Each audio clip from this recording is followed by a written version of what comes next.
The least experienced teams in college football for 2019, and here are 6 teams that may be poised for a fall this year.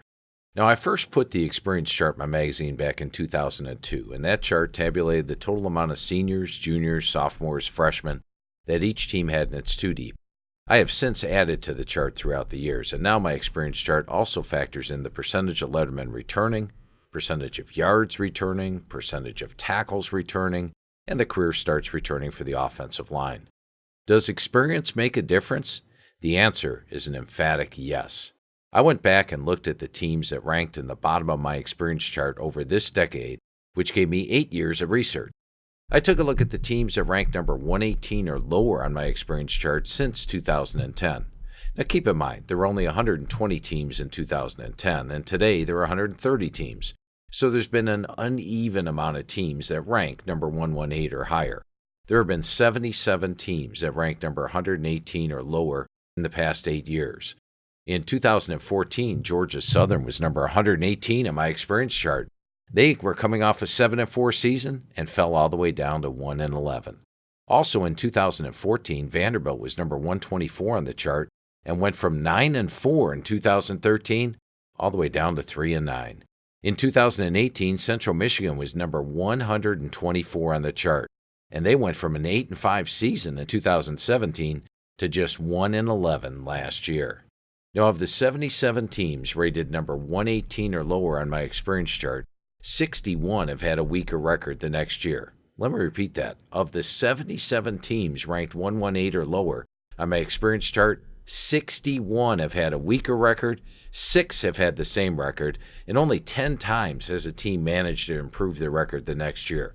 That means only 13% of the teams improved their record, while 87% did not.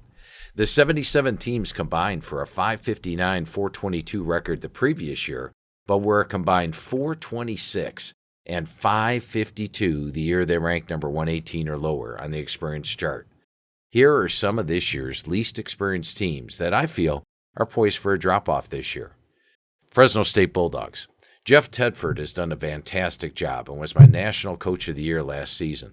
Fresno became the first ever team to go from double-digit losses to back-to-back seasons of double-digit wins. Fresno was number 28 and number 24 in my experience chart the previous 2 years, but with just 9 returning starters, fall down to number 129 this year. UAB Blazers. Bill Clark was my National Coach of the Year in 2017. That season, he took a team that had not played football the previous 2 years and had just 4 returning starters to a bowl game and a final record of 8-5. Last year, the Blazers were number 6 on my experience chart, and they won CUSA and finished the year 11-3. This year, they are just one of 2 FBS teams that lose over 50% of their lettermen. Blazers also have just 8 returning starters and dropped to number 127 on the experience chart. Utah State Aggies. Last year, the Aggies went from number 107 on my experience chart in 2017 all the way up to number 26 on the chart last year. Utah State had a big year last season as they ranked second among FBS teams in points per game, 47.5, and finished 11-2. By the way, Utah State was my number 2 most improved team in the country last year. Well, this year they have just 2 starters back on offense and are number 124 on my experience chart. Despite quarterback Jordan Love being one of the 2 returning starters on offense, the Aggies figured to take a step back in 2019 after winning 11 games last year. Georgia Tech Yellow Jackets. Last year, Georgia Tech was number 57 on my experience chart and had a middle-of-the-road year at 7-6. While new head coach Jeff Collins brings a lot of enthusiasm to the program, there should be a dose of reality as well. Georgia Tech only has 9 returning starters, and the majority of the offensive players were recruited for the option offense.